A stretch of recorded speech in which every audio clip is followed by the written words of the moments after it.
ملیے مستنصر حسین تارڑ سے۔ مسافر، خانہ بدوش، ناول نگار، ڈرامہ اداکار، ٹی وی میزبان، کالمکار، سفرنامہ نگار اور سب سے زیادہ پڑھے جانے والے ادیب مستنصر حسین تارڑ سے، جن کا کردار سماج میں مثبت تبدیلیوں کے حوالے سے کئی جامعات کی ہم پلہ ہے۔ اس صاحب ہنر کا ہنر یاد رہے گا جو حبس کے موسم میں ہوا بانٹ رہا ہے۔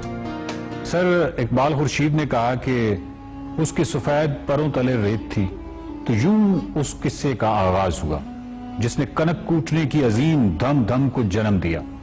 ایک شاہکار قصہ جس نے ایک ہندوستانی نقاد کو یہ کہنے پر مجبور کر دیا کہ اردو ناول کا مستقبل اب لاہور سے وابستہ ہے، لاہور جہاں اس قصے کا خالق بستا ہے۔ بہاؤ کی جس طرح پذیرائی کی گئی تارڑ صاحب، اس کے بارے میں کیا کہیں گے؟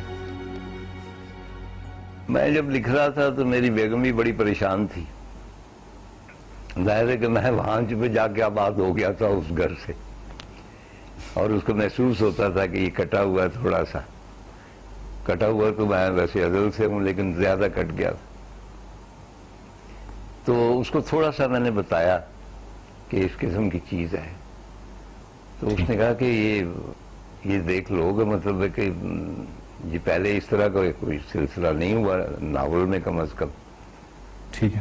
تو شاید اس نے کہا تھا کہ اس نے تھوڑا سا پڑھا بھی، اس نے کہا یا تو تمہیں ادب کی دنیا سے لوگ نکال دیں گے کہ یہ کیا لکھا ہے، یا ادب کی پوری دنیا تمہارے حوالے کر دیں گے۔ واہ واہ واہ، ان دونوں کے درمیان میں کوئی چیز نہیں۔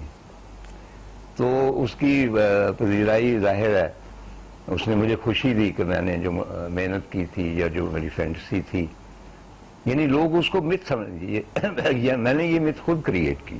کیا ایسا ہو سکتا ہے کہ ایک تخلیق کار کچھ تخلیق کرے اور خود بھی اس تخلیق میں پائے جانے والے جادو سے واقف نہ ہو؟ میں یہ بہاؤ کے پس منظر میں سوال پوچھ رہا ہوں۔ یہ بالکل درست ہے، کیونکہ کریشن جو ہے اس میں اپنی گروتھ کی صلاحیت ہوتی ہے۔ جب انسان لکھنے بیٹھتا ہے تو اس کے جو کونوٹیشنز ہوتی ہیں مختلف، ان سب سے آگاہ نہیں ہوتا۔ وہ ہر شخص اپنے حساب سے اس میں سے وہ کونوٹیشن تلاش کرتا ہے، اور وہ جو لکھنے والا ہے، میں آگاہ تو تھا کیونکہ میں نے تو خون پھونکا ہوا نا باقاعدہ بھاؤ لکھتے ہوئے، لیکن اس کی جو پذیرائی اور اس کے بعد جو کریٹیکل انالیسز آئے ہیں، ان سے مجھے احساس ہوا ہے کہ اس میں جو کچھ میں نے لکھا اس کے بیانڈ بھی بہت کچھ تھا جس کے بارے میں اس لمحے میں آگاہ نہیں ہوں۔ بھینسے کا مردہ جسم دھیرے دھیرے ویسے ہی چلنے لگا جیسے چیونٹیوں سے بھرا روٹی کا ٹکڑا چلتا ہے۔ وہ اسے اٹھا کر لے جا رہی تھی اور ڈورگا حیرت میں کھڑا تھا۔ ہم اسے لے جائیں گی، یہ پھر آ جائے گا، چیونٹی نے کہا۔ پھر آ جائے گا؟ ڈورگا پھر ڈرا۔ ہاں، دوسری بولی، اور تم اسے پھر مارو گے اور ایسا ہوتا رہے گا؟ ہاں، ہمیشہ، سب چیونٹیوں نے مل کر کہا۔ یہ پھر آئے گا، اس کے بغیر کوئی سمے پورا نہیں ہوتا۔ اور میرے بغیر بھی، اور تمہارے بغیر بھی، سب چیونٹیاں بول رہی تھی، اور تم اسے مارو گے اور ایسا ہوتا رہے گا۔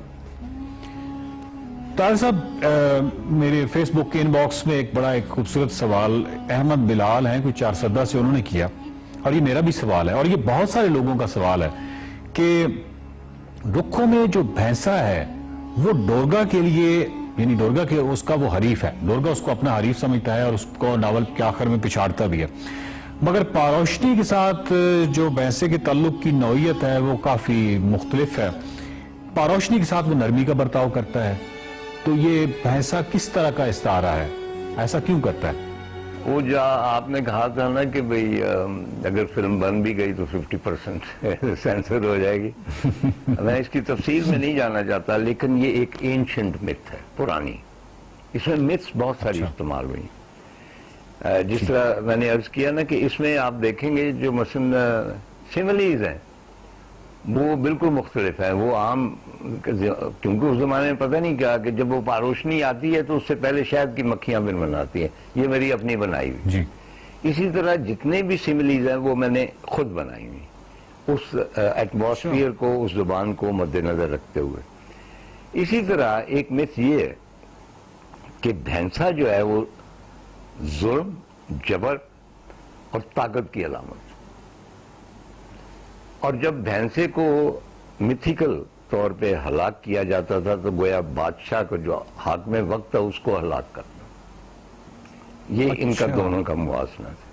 تو اس میں بھینسا جو ہے وہ تمام تر جبر جو دورگا پہ ہوا اینٹوں کے بھٹے پہ، اور باقی اس کی آل اولاد پہ، وہ ریپرزینٹ کرتا، چنانچہ that is why he wants to kill it. اب پاروشنی والا مسئلہ جو ہے وہ ایک علیحدہ ایک سبجیکٹ ہے، ان کا جنگل میں جس طرح پاروشنی بھاگ رہی ہے اور بھینسا ہے، اور اس کے بعد آخر ایک لمحہ ہے جس کی تفصیل میں نہیں جانا چاہتا، وہ اگین جو ہے عورت کی سپیریورٹی وہ ظاہر کرتی ہے کہ وہ اس سپیریورٹی جو اس کو قدرت نے دے رکھی ہے وصال کے حوالے سے، وہ اس کو زیر کر لیتی ہے، اس کو قتل نہیں کرنا۔